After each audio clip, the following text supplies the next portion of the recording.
कथासार या यूट्यूब चॅनलमध्ये आपणा सर्वांचं स्वागत आहे। आजच्या व्हिडिओमध्ये आपण संत कवी महिपती महाराज रचित भक्त विजय कथासार या ग्रंथातील 8वी कथा संत ज्ञानेश्वर महाराज या कथेमध्ये संत कवी महिपती महाराजांनी संत ज्ञानेश्वर महाराजांचे मूळ पुरुष गोविंद पंतांपासून थोडक्यात चरित्र वर्णन केलेले आहे। व्हिडिओ आवडल्यास लाईक करा, चॅनलला सबस्क्राइब करा आणि बेल आयकॉन दाबायला विसरू नका। आपे गावात गोविंद पंत नावाचे एक भक्त राहत होते। त्यांची मीराबाई नावाची स्त्री भाविक व पतिव्रता होती। तिला एक गुणवान व भक्ती ज्ञान वैराग्यशील असा पुत्र झाला। त्याचे नाव विठोबा असे ठेवले।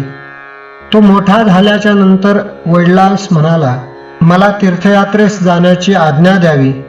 विठ्ठलपंत वडिलांची आज्ञा घेऊन तीर्थयात्रा करीत करीत अलकावतीस येऊन स्नान करून देवपूजा करीत बसले असता तेथे शिधोपंतांनी येऊन या ब्रह्मचार्यास पाहताच नमस्कार घातला व तुमचे नाव गाव काय म्हणून विचारू लागले।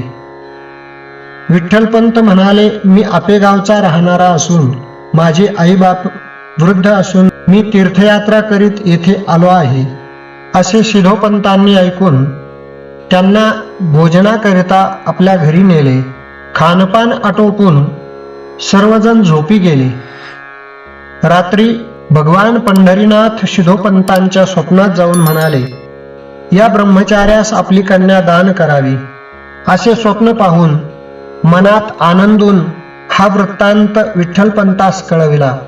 तेव्हा विठ्ठलपंत म्हणाले, आम्हास पंढरीनाथाची आज्ञा नाही। शिधोपंत म्हणाले, पण आजच्या दिवस येथे राहा, म्हणजे देव स्वप्नात येऊन आपणासही सांगतील।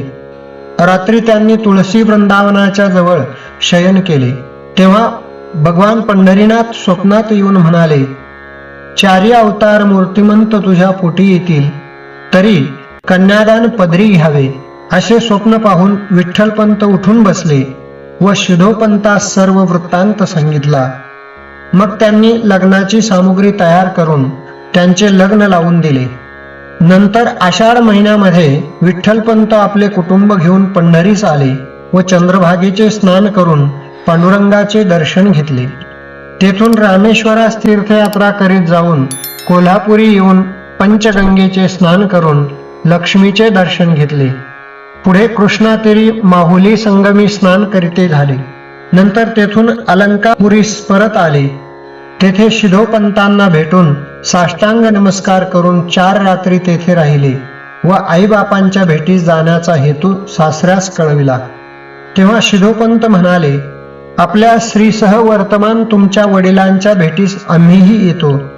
ती गोष्ट विठ्ठलपंतास पसंत पडून सर्वजणे आपेगावास येऊन गोविंदपंतास भेटून शिधोपंतांनी सर्व हकीकत कळवली। ती ऐकून मीराबाईस व गोविंदपंतास मोठा आनंद झाला। त्या वृद्धास शिधोपंतांनी वस्त्रालंकार दिले व त्यांची आज्ञा घेऊन आळंदीस परत आले।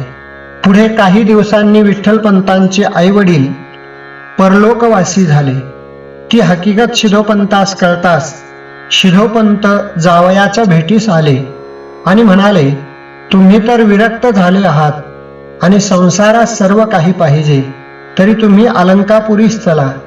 असे सासऱ्यांचे वचन ऐकून आपल्या स्त्रीसह अलंकापुरीस अर्थात आळंदीत आले। तेथे नेहमी त्यांना हरिकीर्तन व साधू दर्शन होत असे। त्या योगे मोठे समाधान वाटे।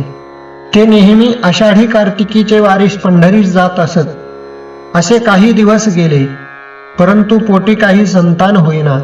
त्यामुळे त्यांचे मन उदास होऊन आपली पत्नी रखुमाईस ते म्हणाले, माझ्या मनात संन्यास ग्रहण करण्याकरिता वाराणसी जावे असे वाटते, तरी जाण्यास आज्ञा दे। असे पतींचे वचन ऐकताच रखुमाई काही न बोलता बापास सांगती झाली। शिधोपंत म्हणाले, मुली पोटी पुत्र संतान नसता संन्यास ग्रहण करू नये असे वेदाचे वचन आहे, तरी तू त्यास जाण्यास आज्ञा देऊ नको। असे बापाचे वचन ऐकून तिने विठ्ठलपंतांना आज्ञा दिली नाही. पुढे एके दिवशी विठ्ठलपंतांनी गंगेवर स्नानास जाण्याविषयी बायकोजवळ आज्ञा मागितली, परंतु तिने न जाणून जाण्यास आज्ञा दिली. ती ऐकून विठ्ठलपंतांना समाधान वाटून आनंदवनास विठ्ठलपंत आले.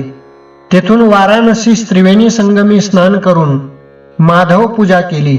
माघ स्नान प्रयागाचे ठिकाणी करून तेथून मागे पुष्करास आले. तेथे साधू संतांच्या मुखी गीतेचा अर्थ व संन्यास प्रकार ऐकून मनात विचार केला की हा दुस्तर संसार टाकून संन्यास दीक्षा घ्यावी. नंतर एका रामाश्रम संन्यासास शरण जाऊन संन्यास दीक्षा देण्याबद्दल प्रार्थना करू लागले. तेव्हा त्या संन्याशाने तुझा कुटुंब परिवार किती आहे म्हणून प्रश्न केला. विठ्ठलपंत म्हणाले, माझे दुसरे कोणी नाही, मी एकटाच आहे. असा तो विरक्त पाहून सद्गुरूने त्यास मंत्रोपदेश केला. ही वार्ता त्यांचे सासरे शिधोपंतास कळली. त्यासोबत विठ्ठलपंताच्या बायकोसही कळली. तेव्हा ती चिंताक्रांत होऊन रडू लागली. मग आईबापांनी तिचे समाधान केले. तेव्हापासून तिने या संसारात जन्माचे सार्थक करावे या हेतूने पिंपळाची सेवा आरंभिली.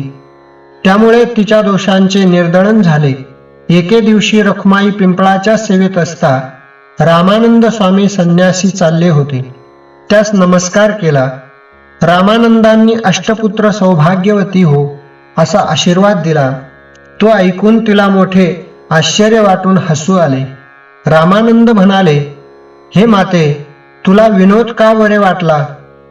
रखुमाई म्हणाली, आपण मला आशीर्वाद दिला, तो पतीशिवाय सफल कसा होईल? माझ्या पतीने संन्यास ग्रहण केला आहे, म्हणून मला तुमच्या आशीर्वादाचा विनोद वाटला. असे रखुमाईचे भाषण ऐकून रामानंद म्हणाले, ज्याने त्यास संन्यास दिला आहे त्यास प्रायश्चित्त घ्यावे लागेल. तरुण बायको संतानाशिवाय असून तिला टाकून जो संन्यास घेईल व देईल त्या गुरु शिष्यास शास्त्रामध्ये दंड सांगितला आहे. असे सांगून रखुमाईस म्हणाले, बरे तुझे आप्तवर्ग कोणी आहेत की नाही? रखुमाईने उत्तर दिले, माझी आईबाप बहीण भाऊ सर्व आहेत, परंतु पती वाचून मी अशी दीनवाणी दिसत आहे. रामानंद म्हणाले, तू आपल्या बापाला येथे बोलावून आण. नंतर रखुमाईने बापास बोलावून आणताच रामानंदांची व त्यांची भेट झाली. शिधोपंतांनी त्यांची षोडशोपचारे पूजा वगैरे करून आपण कोठून आलात व कुठपर्यंत जायचे आहे असा प्रश्न केला. तेव्हा रामानंद बोलले, मी काशीहून रामेश्वराच्या यात्रेस चाललो होतो. तो तुमच्या कन्येने झालेली हकीकत मला कळविली. तरी आता तुम्ही या कन्येस बरोबर घेऊन वाराणसीस जा. मीही परत तुमच्या पाठोपाठ येतो. रामानंदांची अशी आज्ञा होताच शिधोपंत आपल्या मुलीला बरोबर घेऊन वाराणसीस पोहोचले. रामानंद चैतन्याजवळ जाऊन म्हणाले, अरे तू संन्यास ग्रहण केलास, तरी तुला कांता होती की नाही? हे सर्व खरे सांग. चैतन्याने आपण आता खोटे बोललो तर हा यतीश्वर शाप देईल या भीतीने कापत कापत म्हणाले, माझी कांता संतानहीन असून तिला मी टाकून आलो हे खरे आहे. असे त्यांचे भाषण ऐकून रखुमाईस बोलावून चैतन्यास म्हणाले, हिचा तू अंगीकार करून आपल्या देशास जाऊन आपल्या स्वधर्माप्रमाणे वर्तन कर. कुटील निंदक दुष्ट लोक तुझी निंदा करतील आणि तुझ्या मनात विकल्प येईल तरी धैर्य सोडू नको. माझा तुला आशीर्वाद आहे, काही चिंता करू नकोस, जा. असे सांगताच चैतन्याने चरणावर मस्तक ठेवून बायकोस हाती धरून श्वशुरासह घरी आले. पुढे गावातील लोकांनी यास दोष ठेवून वाळीत टाकले. तेव्हापासून ते आपल्या स्त्रीसह अरण्यात खोपट बांधून राहू लागले व उदरनिर्वाहाकरिता भिक्षा मागू लागले. अशी 12 वर्षे गेल्यावर त्यांना 3 मुलगे व 1 कन्या झाली. प्रथम भगवान शंकरांचा अवतार, त्यांचे नाव निवृत्ती असे ठेविले. भगवान विष्णूंचा अवतार ते ज्ञानदेव, ब्रह्मदेवाचा अवतार ते सोपान आणि आदिमाया मुक्ताई या नावाने प्रसिद्ध झाली. या ठिकाणी ही कथा समाप्त झाली. पुढील कथेमध्ये संत ज्ञानेश्वर महाराजांच्या लीलांचं वर्णन केलेलं आहे. आज आपण याच ठिकाणी थांबतो आहोत. व्हिडिओ आवडल्यास लाईक करा, चॅनलला सबस्क्राईब करा आणि बेल आयकॉन दाबायला विसरू नका. धन्यवाद.